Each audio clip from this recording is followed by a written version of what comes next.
Alixon To'ra Sog'uniy 20-asr turkiy xalqlar ziyolilari orasida o'z o'rniga ega. U harbiy va siyosatchi sifatida Sharqiy Turkiston davlati tashkil etilishida asosiy o'rin tutgan. Tarixchi sifatida Amir Temur shaxsi haqidagi sovetlar ritorikasini ochiq inkor qilgan. Tarixi Muhammadiy asari bilan esa uzoq yillar diniy taqiqlar ostida yashagan millatni payg'ambarimiz sollallohu alayhi vasallamning hayot yo'li bilan tanishtirgan.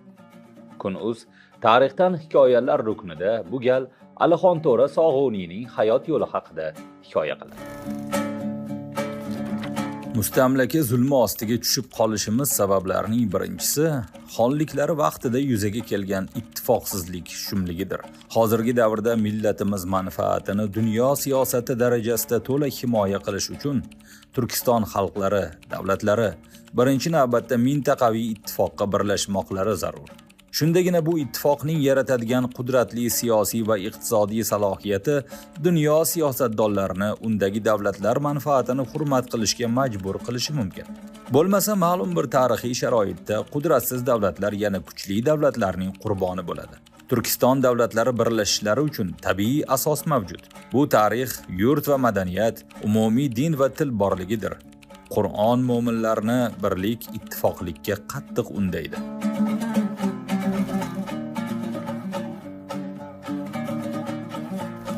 Alixon To'ra Sog'uniy 1885-yilda Turkiston o'lkasining To'qmoq shahrida dehqonchilik bilan shug'ullanuvchi o'zbek oilasida tug'ilgan. Bu shahar hozirgi Qirg'iziston hududida joylashgan.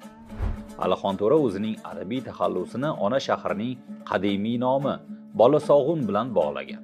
Otasi Shokirxon To'ra o'z davrining o'qimishli kishilaridan bo'lgan. U o'g'lining ilm olishiga alohida e'tibor qaratadi. Alixon To'ra avvaliga Buxoro shahridagi Mir Arab madrasasida, keyinchalik esa Madinadagi Dorul Fununlardan birida tahsil oladi. Tabiatan zakovatli, ziyrak, yangilikka o'ch bo'lgan yosh Alixon To'ra Turkistonga qaytib kelganidan keyin yurtdagi ijtimoiy siyosiy jarayonlarga faol tarzda aralasha boshlaydi. Birinchi jahon urushi davom etayotgan bir pallada Turkiston xalqi front ortidagi xizmatlar uchun mardikorlikka olina boshlaydi. Mustabid bosqinchilarning olib borayotgan siyosatiga qarshi chiqqani uchun bo'lajak siyosatchi Rus podshohining maxfiy politsiyasi nazoratiga tushib qoladi. 1916-yil xalq qo'zg'oloni shafqatsizlarcha bostirilgach, qirg'inbarot va zo'rlik avj olib, bosqinchilar erkin fikrli ziyoli kishilarni vahshiylarcha qirib, qamay boshlaydi. Shundan keyin Alixon To'ra mamlakatda qolish xavfliligini sezib, Xitoy nazoratidagi Qashg'ar shahriga ketishga majbur bo'ladi. Keyinroq Sharqiy Turkistonning boshqa bir yirik shahri G'uljaga boradi.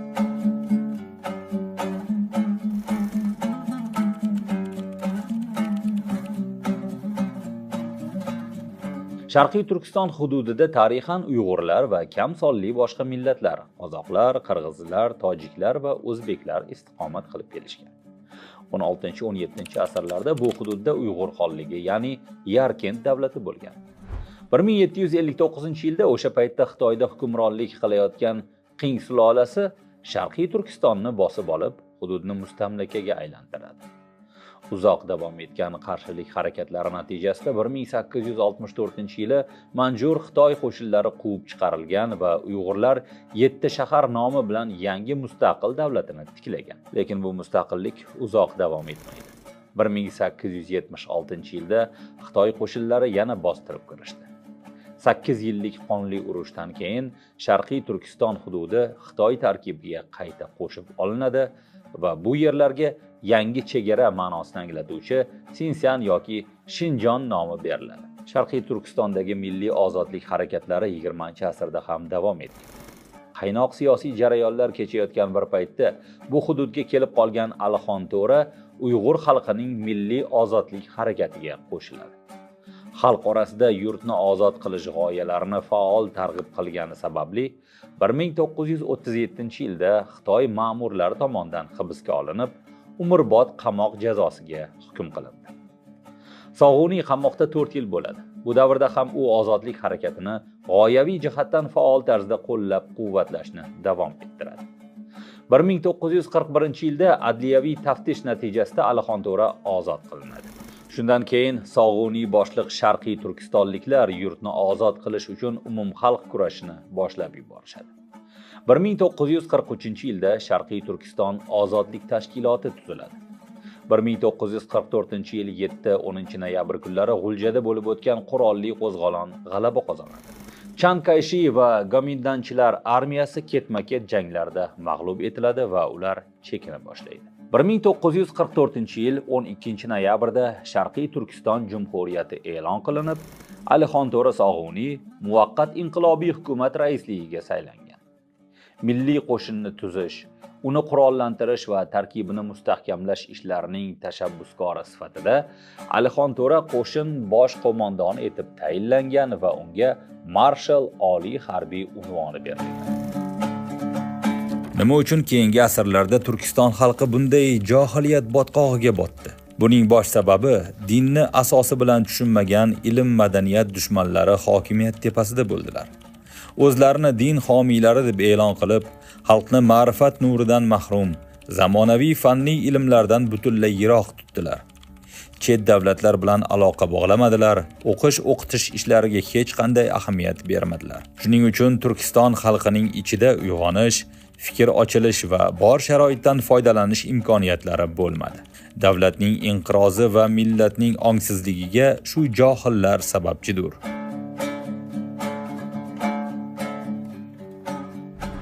Sharqiy Turkistondagi isyonni Sovet hukumati ham qo'llab-quvvatlagan edi. Lekin jumhuriyat tashkil etilgandan keyin ko'p o'tmay, Alixon To'ra va Stalin o'rtasida kelishmovchilik yuzaga keladi. Sog'uniy Stalinning Urumchiga yurishni to'xtatish haqidagi buyrug'iga qarshi chiqadi. Lekin armiyadagi aksariyat yetakchilarning fikri bilan yurishni to'xtatib, Sovetlar vositachiligida Xitoy bilan muzokaralarga rozi bo'lishdan boshqa iloji qolmaydi.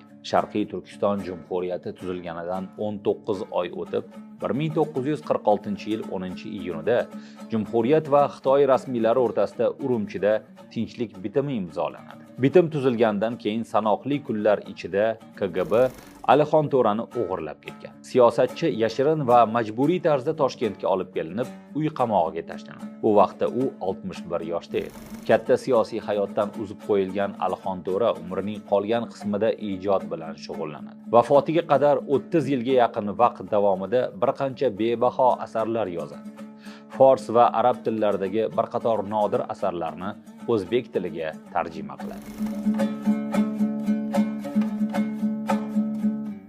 Alixon To'ra Sog'uniy tarixni, ayniqsa islom tarixi va Turkiston tarixini o'rgangan o'tkir zehnli olim edi. U 1954-61 yillar oralig'ida o'zining ko'p yillik ijodiy mehnati mahsuli bo'lgan Tarixi Muhammadiy asarni yozadi. Ammo Sovet tuzumi bu asarni bosib chiqarishga ruxsat bermaydi. Bu kitob faqatgina mustaqillikdan keyin 1991-yilda Sog'uniyning avlodlari tomonidan nashr etilgan. Kitob payg'ambarimiz Muhammad Mustafa sallallohu alayhi va sallam tarixi bilan tanishtirishga bag'ishlangan. Ayni mustaqillikning ilk yillarida bu asarning paydo bo'lishi uzoq yillar diniy taqiqlar ostida yashagan millatning ma'naviy yuksalishida juda katta ahamiyat kasb etadi. Shundan keyin olimning 7 yil mobaynida yozilgan Turkiston qayg'usi tarixiy publitsistik asari dunyoga keladi. Asar 1907-1950-yillar mobaynida G'arbiy va Sharqiy Turkistonda sodir bo'lgan voqealarning ko'pchilikka ma'lum bo'lmagan tomonlarini ochib beradi. Xususan, Sog'uniy Turkiston xalqi qanday qilib mustabid tuzumga qaram bo'lib qolganini davlat arbobi sifatida siyosiy va ijtimoiy jihatdan tahlil qiladi. Shuningdek, asarda Markaziy Osiyo xalqlarining 19-asr oxirlarigacha bo'lgan davrdagi davlatchilik tarixi, Amir Temur va Turkiy xalqlarining kelib chiqishiga doir qimmatli ma'lumotlar ham keltiriladi. Kitobning ikkinchi qismi esa Sharqiy Turkiston Jumhuriyatining yuzaga kelishi va parokanda bo'lish sabablariga bag'ishlangan. Bundan tashqari, Alixon To'ra she'riy asarlarini to'plab, Devoni Sog'uniy devonini tuzdi. Tabobatga bag'ishlangan Shifaul Ilal asarini yozadi.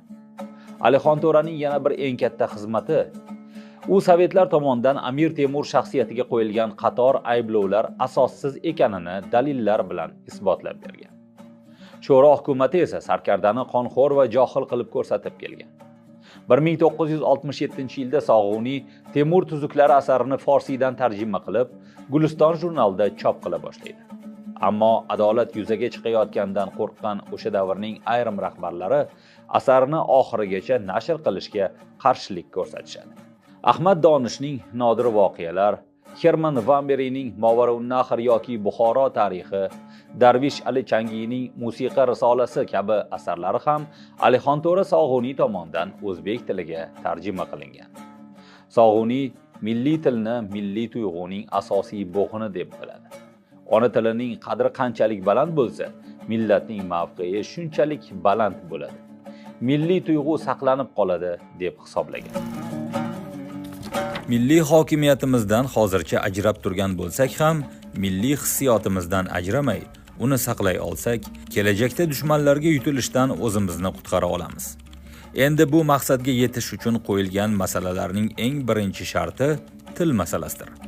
Agar biz til adabiyotimizni kengaytirib, uning qadr-qimmatini oshirib, boshqa madaniy tillar darajasiga yetkazur ekanmiz, mana bu chog'da millatimiz, milliy hissiyotlarimiz doimiy ravishda o'sib saqlangusidir. Ham diniy, ham dunyoviy jihatdan katta ilmga ega ijodkor va davlat arbobi Alixon To'ra Sog'uniy 1976-yilda 91 yoshida vafot etadi. O'zbekiston mustaqillikka erishgach, Sog'uniy tomonidan yozilgan va tarjima qilingan asarlarni nashr qilishga qo'yilgan taqiq olib tashlandi. Xotirasini abadiylashtirish maqsadida Toshkent shahrining Yakkasaroy tumanidagi o'rta maktab, Chilonzor tumanidagi mahalla, Shayxontohur tumanidagi ko'chaga Sog'uniy nomi berildi.